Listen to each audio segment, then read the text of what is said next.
సత్కారం పట్టణం చేసుకుంటాం.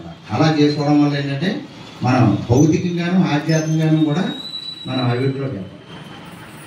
ఏమో మరి ఈరోజు మీ అందరే మన అనపర్తి వీరులం సత్సంగం అధినేతలు మన గురు పవన్ గారు సత్సంగ సభ్యులు అందరి దర్శనం కూడా జరిగింది. ఈరోజు రావడానికి గల కారణం అంటే మాఘమాసంలో ఏదో ఒక వారం రండి అని చెప్పేసి గురువు గారు ఆజ్ఞ చేశారు, వెంకటరామరెడ్డి గురువు గారు. అదే రెండోది ఏంటంటే మన తూర్పు కాకినాడ జిల్లా పిఠాపురం మండలం పిఠాపురం మనకు అష్టాదశ శక్తిపీఠాలు ఉన్నాయి, 18 శక్తిపీఠాలు. ఈ 18 శక్తిపీఠాల్లో 10వ శక్తిపీఠం శ్రీ పురీహితిగా అమ్మవారి పీఠం, 10వ పీఠం పురీహితిగా అమ్మవారి పీఠం పిఠాపురం. రెండో పీఠం మన దగ్గరలో 12వ పీఠం శ్రీ మాణిక్యాంబ అమ్మవారి పీఠం ద్రాక్షారామం. మనకి 2 పీఠాల మయాన్ని ఉన్నాం మనం. కుడి పక్కనే పురీహితిగా పీఠం ద్రాక్షారామ మాణిక్యాంబ పీఠం, 2 పీఠాల మయాన్ని మన అనపర్తిలో మనం నివాసం ఉంటున్నాం.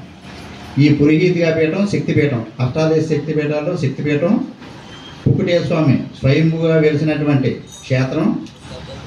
కుంతి మాధవ స్వామి పంచమాధవుల్లో ఒక క్షేత్రం మాధవ స్వామి, కుంతి మాధవ స్వామి అంటే పాండవుల తల్లి కుంతీదేవి కూడా పిఠాపురం వచ్చి అక్కడ పూజలు అవి చేయించుకుందన్నమ్మ. కుంతీదేవి పాండవుల తల్లి అందుచేత కుంతి మాధవ స్వామి. కుంతి మాధవ స్వామి విష్ణుమూర్తి క్షేత్రం. పాదగయ గయ్యాసురుడు యొక్క రాక్షసుడి యొక్క పాదాలు పడినటువంటి ప్లేస్. 1400 కిలోమీటర్ల శరీరం ఉందండి ఆయన. ఆ పాదాలు ఇక్కడ ఉన్నాయి. ఆయన శిరస్సు గయ్యలో ఉంది, కాశీ దగ్గర శిరోగయ్య, నాభిగయ్య ఒరిస్సాలో జాజిపూర్ దగ్గర ఉంది. అంత పెద్ద శరీరం గల గయాసుడు యొక్క రాక్షసుడి యొక్క పాదాలు పడినటువంటి ప్లేస్, అందుకే పాదగయ క్షేత్రం అంటాం. అక్కడ కాశీ ప్రయాగం నుంచి అంతర్వాహినిగా మనకి నీరు వస్తూ ఉంటుంది. పిఠాపురం అంతర్వాహినిగా భూగర్భం నుంచి అంతర్వాహినిగా నీరు వస్తూ ఉంటుంది పాదగయ క్షేత్రం. అలాగే 1320వ సంవత్సరంలో జగద్గురు దత్తాత్రేయుడు మొట్టమొదటి అవతారం శ్రీపాద శ్రీవల్లభ స్వామిగా సుమతి అప్పలరాజు అనేటువంటి పుణ్య బ్రాహ్మణ దంపతుల ఇంట్లో 1320వ సంవత్సరంలో మన పిఠాపురం గ్రామంలో జన్మించారు. మనకి దగ్గరలో ఉన్నటువంటి దత్తక్షేత్రం ఏదంటే పిఠాపురం. మన గురువు గారు కూడా ఆ పాదగయ క్షేత్రంలోనూ ఆ సంస్థానంలో కూడా ఒక యజ్ఞం చేశారండి. ఇక్కడ కురుక్షేత్రం, ఇది కురుక్షేత్రంలో యజ్ఞం చేయాలి సాయి అని చెప్పేసి అక్కడ యజ్ఞం కూడా చేశారు మన గురువుగారు. అప్పుడు వెళ్ళడం కూడా జరిగింది, చాలా దీదీమానంగా జరిగింది అక్కడ ఆ గ్రామంలో. పిఠాపురం గ్రామంలో ఈ శక్తి క్షేత్రంలో బైపాస్ రోడ్లో ఉన్నటువంటి అవధూత సామ్రాట్ శ్రీ గోపాల బాబా మహారాజు వారి ఆశ్రమంలో నెల్లూరు జిల్లా గొల్లమూడి భగవాన్ వెంకయ్య స్వామి వారి యొక్క భక్త సమ్మేళనం అని ఒక కార్యక్రమం కూడా పెట్టారు. 14వ భక్త సమ్మేళనం. ఆ కార్యక్రమానికి మన తూర్పుగోదావరి జిల్లా, పశ్చిమ గోదావరి జిల్లా అన్ని జిల్లాల నుంచి సత్సంగ సభ్యులు, సత్సంగ అధినేతలు, అలాగే ఆధ్యాత్మిక భక్తులు, గురు బంధువులు అందరినీ కూడా ఆహ్వానిస్తున్నారు.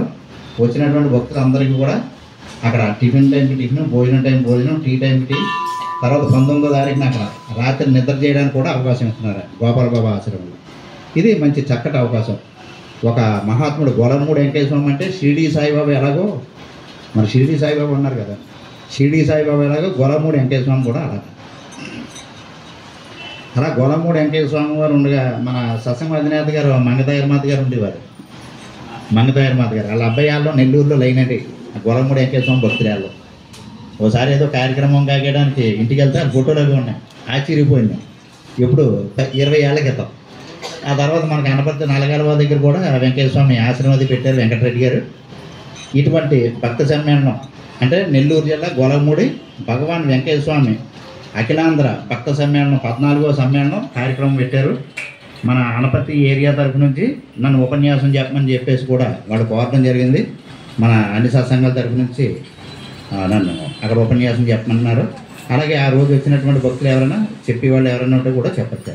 ఆ కార్యక్రమానికి ఆహ్వానం వచ్చింది.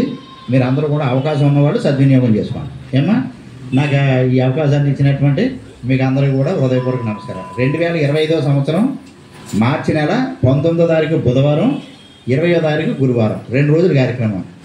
మార్చి 19 బుధవారం, మార్చి 20 గురువారం. ఈ కార్యక్రమానికి ఎటువంటి డొనేషన్లు అవి కూడా ఏం కట్టట్లేదు. మీరు భక్తి శ్రద్ధ వినయంతో వచ్చి కార్యక్రమం చూసి తిలకించి ఆనందించి సద్వినియోగం చేసుకోండి. ఏమో హరి ఓం తత్స ఓం శక్తి. అమ్మ మా గురువుగారి మీద ఒక శ్లోకం ఒకటి